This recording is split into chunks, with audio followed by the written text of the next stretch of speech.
안녕하세요, 이민아입니다. 여러분들은 가을 풍광하면 어떤 모습이 생각나시나요? 간월제와 사자평 억새군락지가 아름답기로 유명한데요. 그런데 울산 시내 가까이에서도 아름다운 가을 풍광을 자랑하는 곳이 있습니다. 어딜지 궁금하시죠? 그 현장 속으로 함께 가보시죠.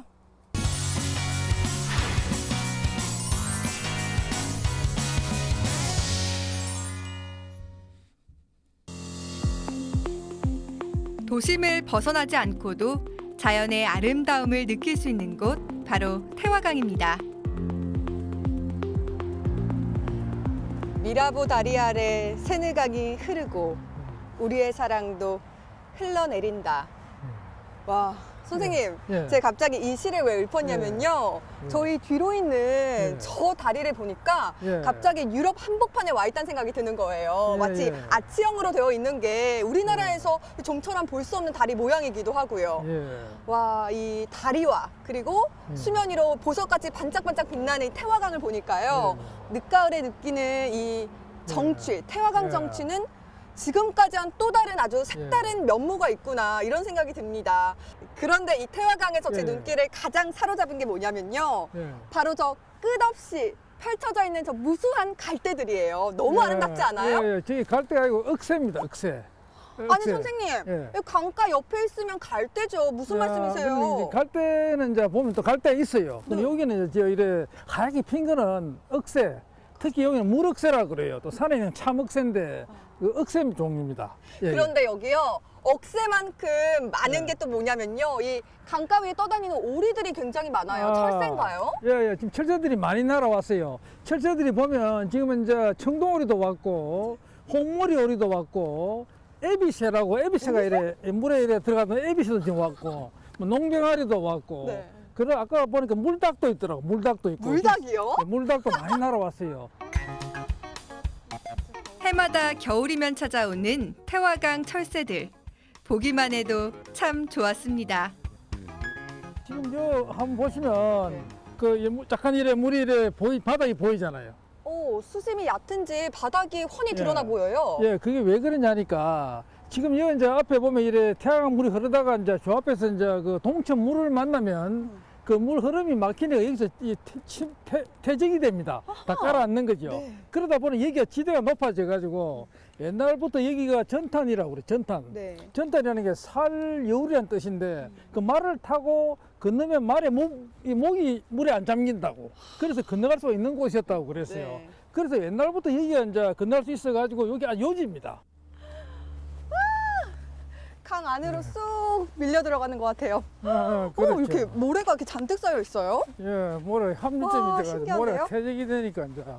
와, 선생님, 강가에 있다가 수변으로 오니까 정말 한 폭의 아름다운 풍경화에 저희가 그냥 이렇게 쏙 들어가 있는 듯한 그런 느낌이 들죠.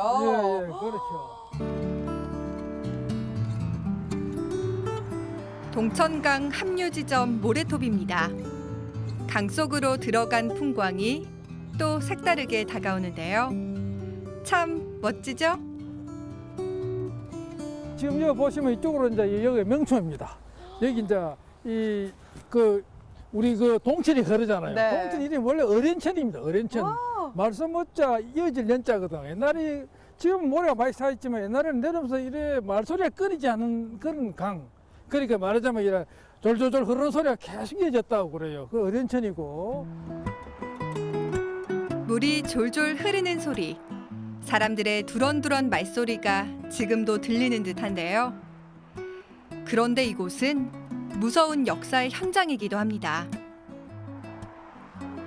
풍광 아름다운 이곳에 또 역사적 이야기가 담겨 있다면서요? 왜 그러냐니까요. 저 바다 태양 하구잖아요. 저기서 항상 외선들이 올라왔어요. 외구들 또는 외선들 오면 항상 여기에 정박한 곳이 이제 바로 여기 정박을 하든지 안 그러면 이쪽을 타고 올라가서 서라불로 들어갔어요. 그래서 여기를 막아야 돼. 그리고 신라 때부터 조선 때까지 계속 여기가 과제였습니다. 그래서 그 당시에 이것을 외구를 막기 위해서 여기다 장치를 해놨어요. 그 뭐냐, 그러니까 여기다가 이제 파고, 이거 뭐, 그 풀이라든지 뭐 수지라든지 또는 뭐 또 시초라 그래가지고 또 마른 풀 또는 뭐 좀 재회라 그래, 회 있잖아요. 재 네. 같은 거 많이 묻어가지고 삽도 묻어 놓고, 그 다음에 저쪽에 배를 한 몇 척 대기를 시켜놔요. 네. 재를 뿌리고, 불을 붙이고, 그래 화공을 했습니다, 화공. 그래 저기 이제 숨겨놓은 그 배에다가 불을 붙여가지고 여기 정박한 수십 척의 외선들에게 돌진을 시켰습니다. 근데 그게 언제 그랬냐면 그 신라 조문왕 때 그 이찬우로라는 사람이 그 사람이 그때 한번 작전을 해가지고 왜구들을 많이 죽였어요. 순적을 죽이고 그 다음에 또 임진왜란 때 그 유명한 태화강 전투인데 네. 그게 1593년 2월 6일입니다. 그 외선들을 50층에 다 불을 태웠어요. 불을 태워가지고 그때 죽은 외병이 뭐 한 4, 5천 명 됐다 그래요. 그래 완전히 그 이제 성전을 해가지고 그게 태화강 전투인데 한가롭고 평화로운 이곳이 왜구와의 치열한 전투지였다니 새롭게 느껴지는데요. 더 큰 전투도 있었습니다. 태화강 전투는 제가 오늘 처음 알았는데요. 예. 와, 또 이곳에서 직접 와서 들으니까 뭔가 이야기가 더 실감나고 더 가슴 아픈 것 같아요. 예. 도산성 전투는요, 우리 울산에서 정말 빼놓을 수 없는 것 같은데, 예, 예. 울산 어딜 가나 이 도산성이 보이거든요. 그 여기도 이제 이 지역도 요 아주 그 격전지입니다.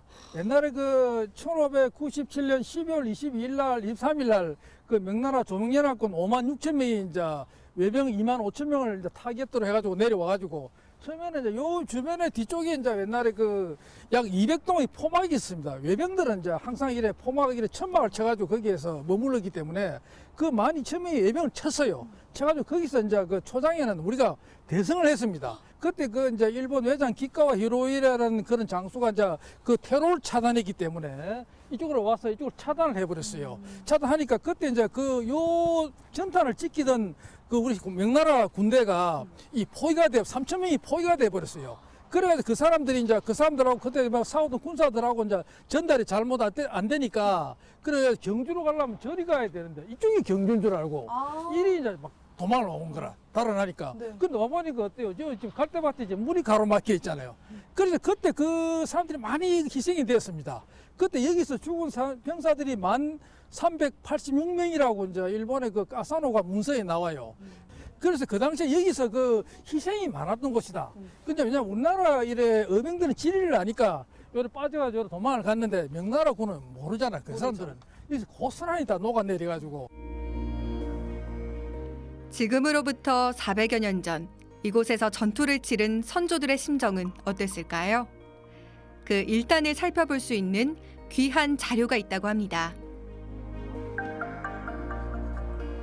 그때 그 당시에 그 이제 그 장수가 이영춘이라는 장수가 네. 그때 여기서 이제 마지막 사고도 안 되니까 이제 그 말하자면 유서를 쓴 게 있어요. 유서. 이게 유서인가요? 이게 뭐라고 유서입니다. 적혀 있는 이게 거예요? 뭐냐니까 그 당시에 이제 그래 자기는 싸우는데 그 아들은 이제 그 당시에 고향집에 있으니까 아들에게 편지를 보냈어요. 아들아, 그러니까 수작 이진이라 내가 여러 날에 걸쳐 진을 옮겼는데 어제 외적들이 대거 쳐들어왔다. 여기가 그래서 그날 어제 세 번 싸웠지만 세워서 적을 물리쳤다.